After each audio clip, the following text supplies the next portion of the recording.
So we had a great parenting group tonight, and I wanted to recap a few things for those of you who weren't able to make it.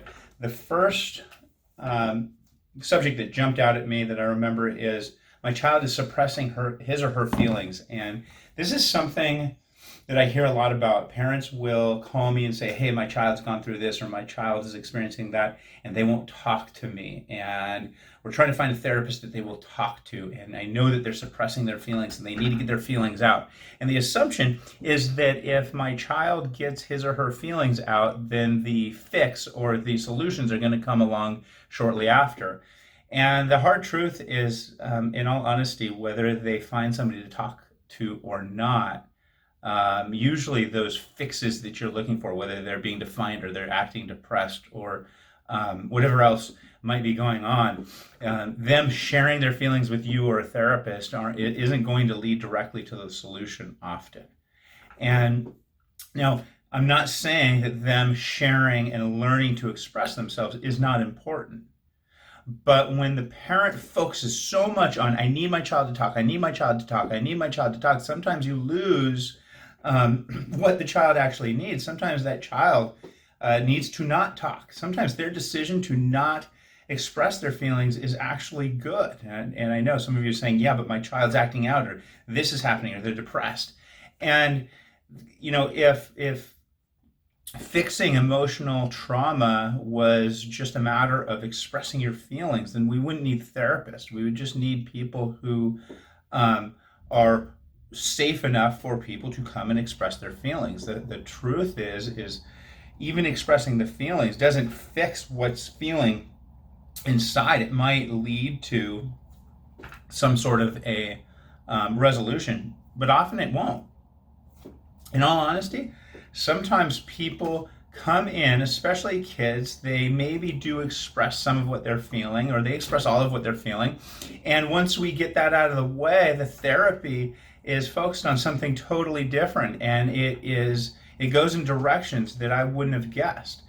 But the important thing for parents is don't focus so much on getting your child to talk to you. I can't tell you how often kids come in and parents come in, and the relationship has been damaged because the parent is so obsessed with getting this child to share. The second issue that kind of came up is assuming that the issue is trauma or issues from the past. Now, this kind of ties into the first issue, right? Insisting that your child expresses their feelings when, in fact, right now they don't want to share their feelings, and you trying to get them to share their feelings is part of what's ticking them off. And then some parents will take it further. They assume that every issue, every problem in this child's life is tied to this one event. And that's really dangerous because it means you might be missing something. You might be missing that, hey, even though they lost dad, what's really going on is they're being bullied at school. And that is what they're really traumatized about. But they feel the pressure that they're supposed to feel and tie everything to the loss of their dad or not having dad in their life. Now, I'm not saying that's not terrible too, but this thing over here is the crisis that's going on right now that's being missed because you're so honed in on, hey, you've got to share your feelings about dad.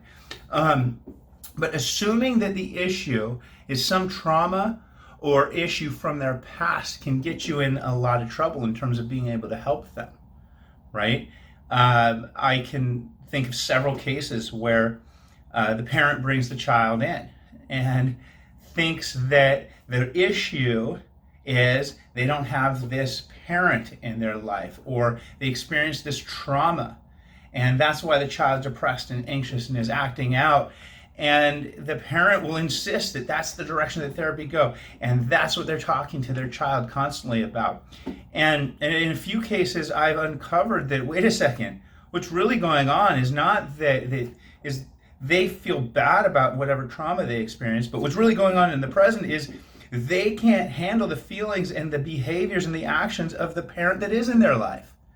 They're holding all this angst not because of their loss or not because of the trauma they experienced, but because of the crazy actions and the insistence of the parent who's in their life right now. And so that's one example of when you assume that something is the problem, sometimes you miss the real issue. The third kind of point that jumped out at me is thinking you can fix your child sets you up and your child up for frustration and failure. This one is, it's hard to get parents to buy into, right? But when it comes to emotional damage, parents often want to fix it. They'll ask for help, but they still have an idea of how to fix it. They know what their child should do. If they would just do this, and they would just do that, and they would do this, then things would go well. Their child could heal, or their child could get better with their ADHD, or their child could set themselves up for success with school. But when you get stuck on thinking that you can fix your child emotionally or mental health wise, what happens is, number one, you take on too much burden. Number two, you start resenting your child because everything you try to do doesn't work. Now, I'm not saying don't give them resources. I'm not saying don't give them some advice. Just don't give them the advice to the point that you're damaging the relationship. Don't insist on the resources so much that they have an aversion to accepting the resources that you're trying to give them.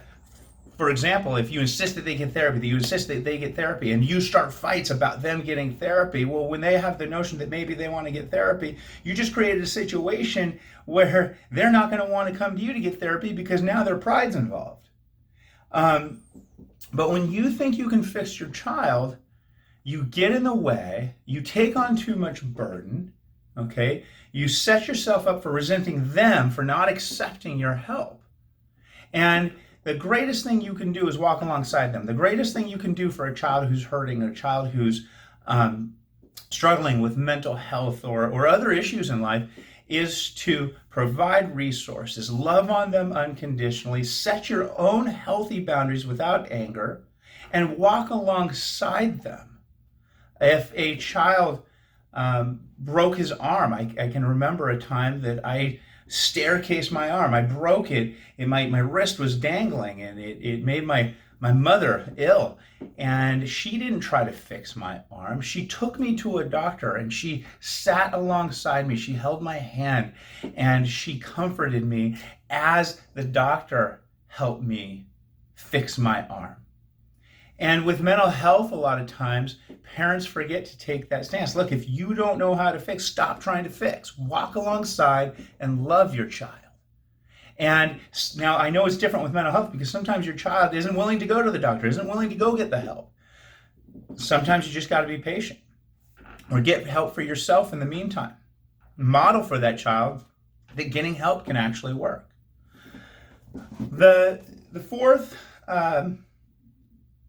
topic that kind of jumped out at me is at the end of group, we talked about my child is mean to his or her sibling. And this is so common. A lot of times you've got somebody who is more of a problem than anybody else, and they seem to start fights with everybody in the family, and they're often mean to their other siblings. And especially when the dynamic is one older and one younger person, this can be a real problem.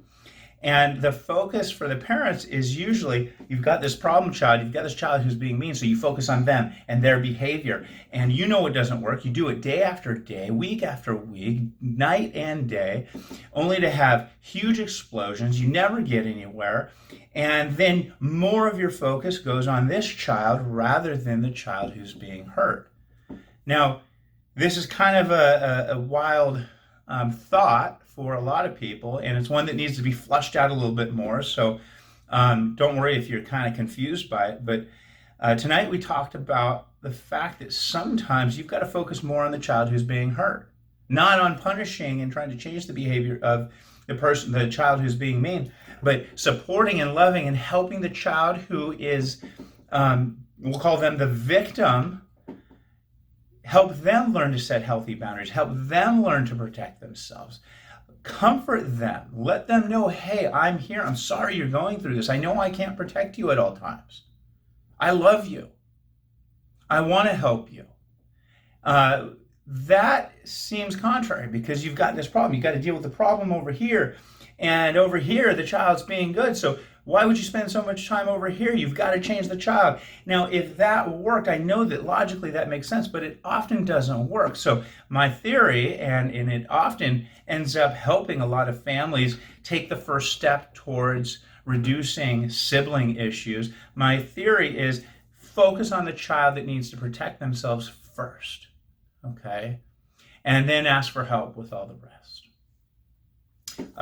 I hope some of these topics helped you, and if you have any other questions or things you want to see videos or articles on, email me at brandon@inspiredresolutionscounseling.com. Thank you.